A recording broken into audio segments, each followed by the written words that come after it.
Hey everyone, welcome to my session Mindgame. We're going to just give it a minute or two and let some folks log in, and we'll get started here in just a second. I'm assuming everyone can see and hear me at this point. If not, okay, awesome. Thanks, John.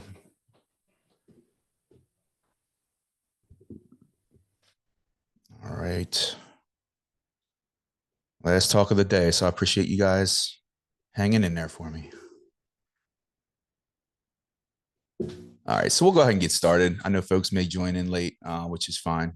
But thanks everyone for having me. My name is Chris Glandon. The title of this talk track is called Mindgame. It's the first time I'm giving this talk, so I hope you enjoy it, and I hope the time aligns with my time slot. And if I go too long, just yell at me over chat. This talk Mindgame is essentially about the psychology behind cyber and how perception gets shaped, how influence is used against us, and how we can flip those same techniques for defensive means.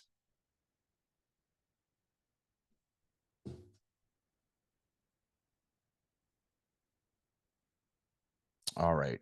What is mentalism? So mentalism is the art of understanding, predicting, and influencing thought.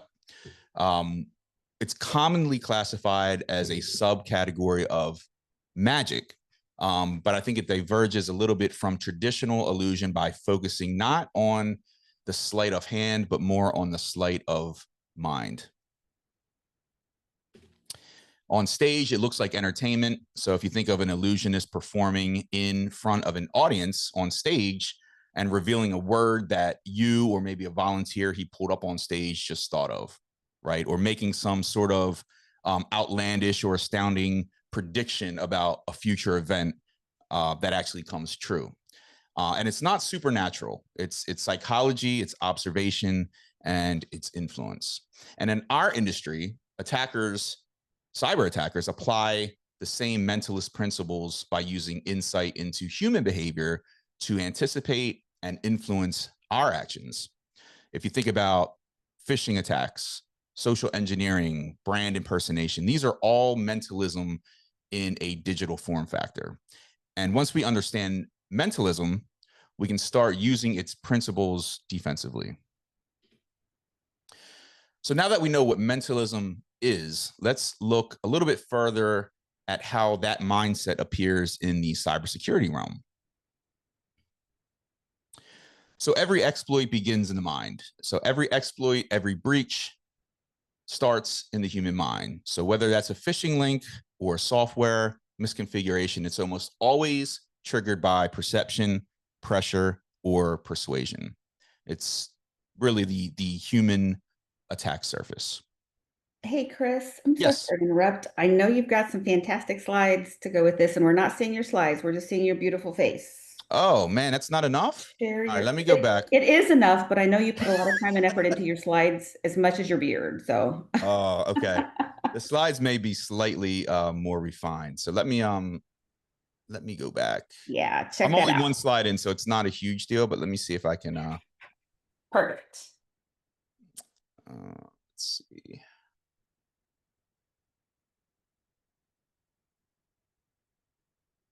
Share. Let's see if this works. All right, let me know if my slide pops up. Yep, we see it now. You are all good. All right.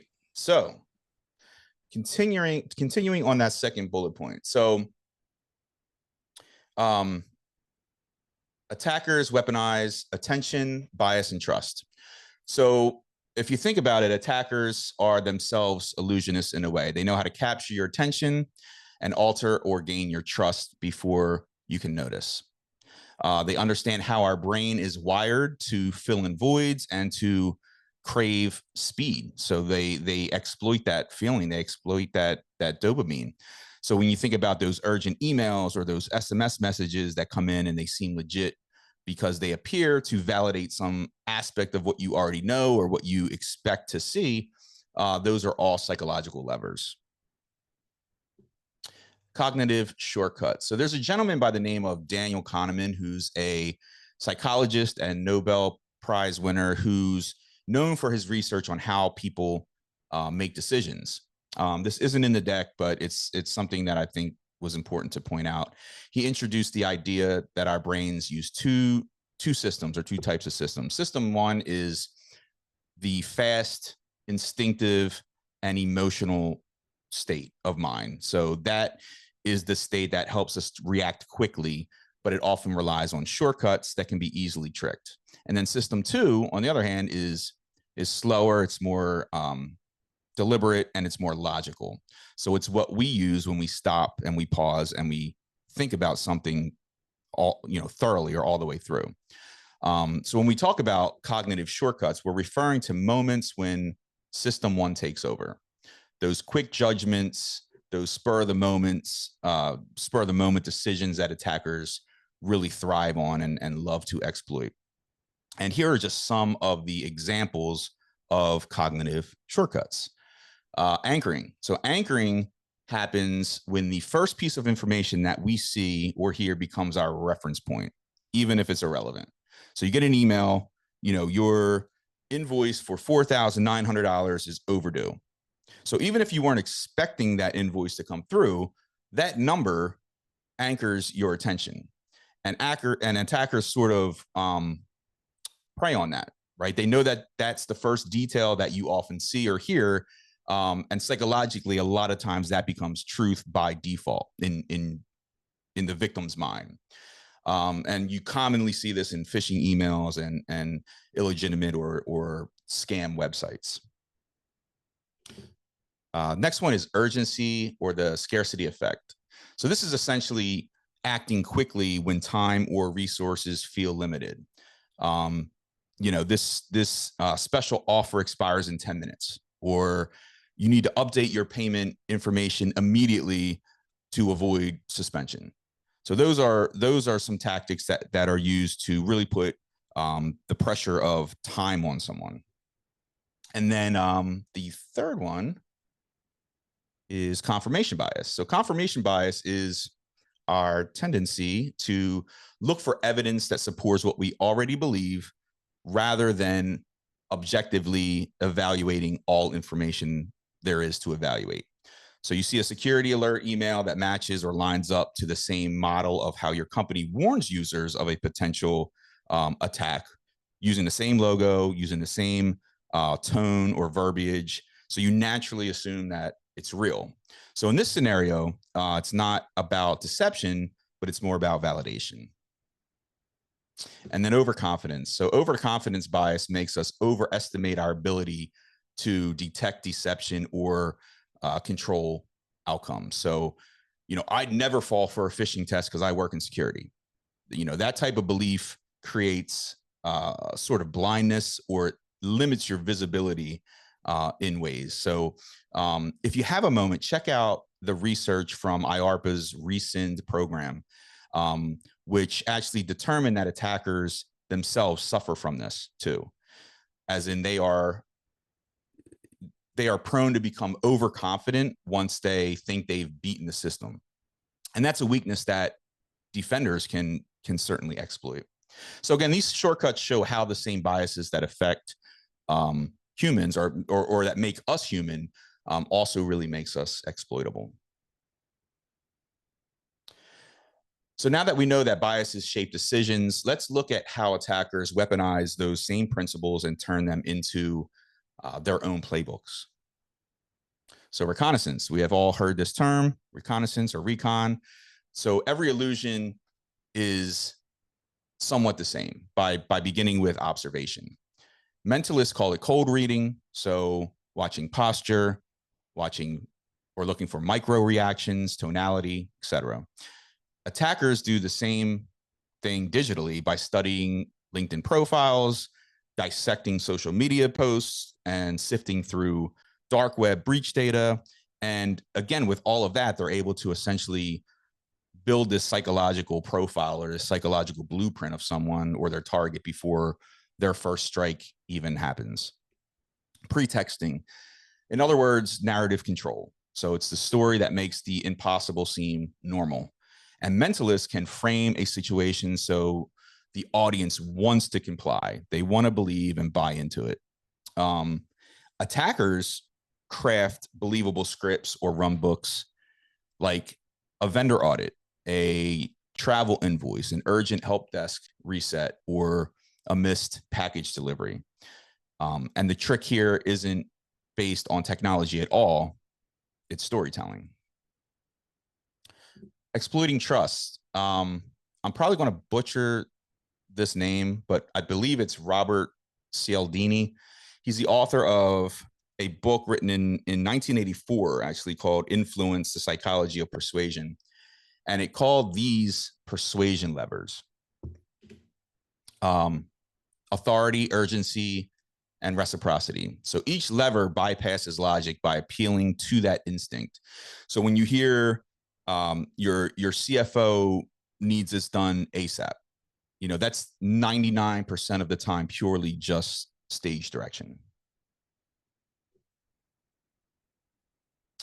And then bias triggers. So anchoring, the scarcity effect, confirmation, and overconfidence. Adversaries depend on all of the same shortcuts that we just discussed, but for offensive mentalism. I want to mention choice framing for a moment. It's described as the art of shaping how decisions are presented so that a target's free choice predictably leans toward a specific outcome, while all the time they believe that they acted independently.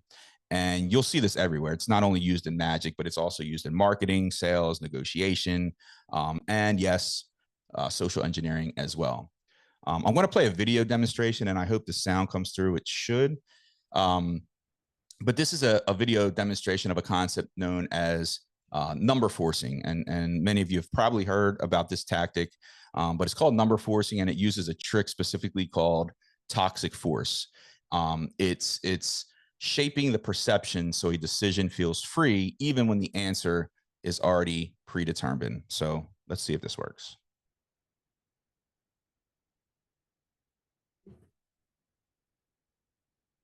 So we're going to open up the phone, go to the calculator, and you're going to type in whatever numbers you want to force on something. So let's say one of your friends has got a birthday, and let's say it's the 25th of the 11th, say it was 1995. So let's say that was their birthday, the 25th of the 11th, 1995, and you're going to force this number on something. Can you see that clear enough? Yeah. We're going to type in the number, press the plus sign, plus 0, times by 0. Now you can shut down your phone, turn the app off. Right, at any point you can go back to the phone. Right, I want you to give me some random numbers. Some numbers so random you don't even know what the total's going to be. So they give you any set of numbers. Let's say they give you a date. Say 2010, a memorable date, and you're going to press the times. How much money you got in your pocket? 25 quid? Okay, 25. Times by what? Give me a 3-digit number. 369. How much change have you got on you? 73p. Any other 3-digit number? Right, when you press equals, it will be the 25th of the 11th, 1995, the number that comes up. That's the way the app works. You just got to type in a number, press the plus 0, times 0, close your phone up. When you go back to it, no matter what sequence of numbers are put in, you press times each time. When you equals, it will always equal your predetermined number. That's how it works. Okay, so could you guys hear that? Hopefully you could hear that. It's not a new trick. It's a trick that's been used for a long time. And again, it's called toxic force. And the reason it's called toxic is because the way that you enter in that formula, it's, you know, T is the plus sign, 0 is O, X is times, 1 is I, and clear is C. So that's the formula that you enter in, and it spells out toxic. So I thought that was very, very interesting. Someone actually called out on that YouTube video that I found that, okay, well, when you're entering these calculations, the running total should show up, and there's a bypass for that as well. You have to sort of turn your phone sideways, open up the scientific calculator, enter in a formula, and then it actually does the running total as well. But obviously that's not magic, but it is a way to see influence and type of framing in action. So we've all seen how easy it is to be influenced, but the same psychology that attackers use to manipulate us can also be used by defenders and help them detect. So apply perceptual awareness. So our brains are built for pattern recognition, which means the fastest way to spot detection is to look for pattern breaks. Maybe the sender's tone suddenly changes, or their usual sign-off time is missing, or their sign-off is missing, or they're emailing and texting you at 10, 11 o'clock at night when they never do that. So these are micro anomalies that are early indicators of manipulation. Influence auditing. So this is more like a self-check. When a message hits your inbox, don't ask, is this legitimate? Instead, try to ask yourself, what is this trying to make me feel? Is it authority, urgency, curiosity, or fear? These are the four persuasion levers. And if you can identify the lever, then you can often neutralize the pull. Pattern recognition. In security, intuition gets dismissed as a gut feeling, but it's really just compressed experience. The more you expose yourself to a real social engineering example, the faster your brain is trained to flag the patterns subconsciously. That's why, incident review and phishing simulations and phishing tests, tabletop exercises, and again, properly administered, because a lot of times they are incorrectly administered, but properly administered work. And they're designed to train the human instinct. Pause before responding. I talked about this a little bit earlier. So pulling off an illusion relies heavily on speed, and attackers rely on automatic system one reactions. A deliberate pause of even 2 to 3 seconds shifts that control back to logical thinking. So use that pause to verify the source, check for anchors or inconsistencies, and then ask a simple clarifying question or call the sender directly. So you want to make it procedural: pause, verify, respond. And I think that tiny habit is your cognitive circuit breaker. It breaks the illusion and buys you time to act correctly and filter that to where it needs to go.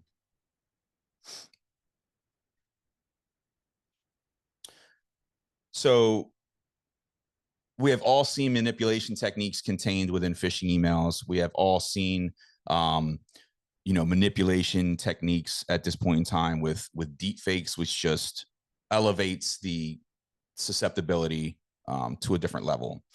And then also makes detection methods much more difficult to design. So I'm going to play this. Hopefully the sound goes through. Take a listen to this example, which is something, let's just say, a victim may receive via a voicemail. Unfortunately, we're short on cash this cycle. If you don't mind, please move exactly $11,700 now using the transfer link I just sent. I'll approve it on my end. Due to the nature of the vendor relationship, please do it immediately. As are a high priority partner, and you don't want to track. So, if you run into any issues, call me on my cell right away.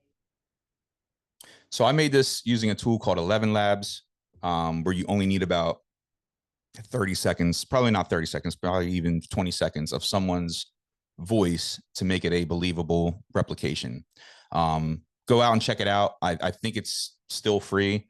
But the point is that the tech these days is very scalable and affordable. But after hearing that and now understanding the influential or the psychological triggers that attackers use, what jumps out at you? A few of the psychological levers at play here with this example, and I'll just go through it, is, oh, let me go back. Authority and familiarity, right? The attacker made it sound internal by saying, this is Jess in finance. You already know Jess in finance. Scarcity and fear. Payroll is blocked, saying, look, we have a serious issue here and we need to take care of it, or there's some serious repercussions that may happen. Urgency. Please do this immediately. And we don't want to sacrifice that relationship. Push those emotional buttons that tend to pressure you into something while discouraging verification. And then reciprocity and guilt. So by invoking high priority partners, created a sense of responsibility, a manipulation technique that makes you want to help. And then moving on from identifying manipulation, let's just discuss some ways to use that knowledge as defensive controls. The first step is develop a mental firewall. And this is sort of the area that doesn't get discussed as much as the offensive side of the security / mentalism discussion. So first is to slow the signal. So think of this again as your cognitive circuit breaker. You slow the signal, you inspect what's coming in, and then you choose what gets passed through. Recognize your own triggers. Everyone has vulnerabilities. Mine is time pressure. I think for others, it could be authority or ego. So attackers probe those weak spots with urgency or flattery. And recognizing your own bias is like finding open ports before someone else does.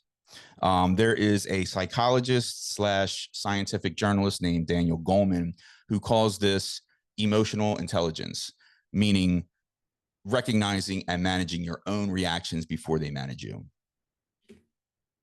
Awareness begins within.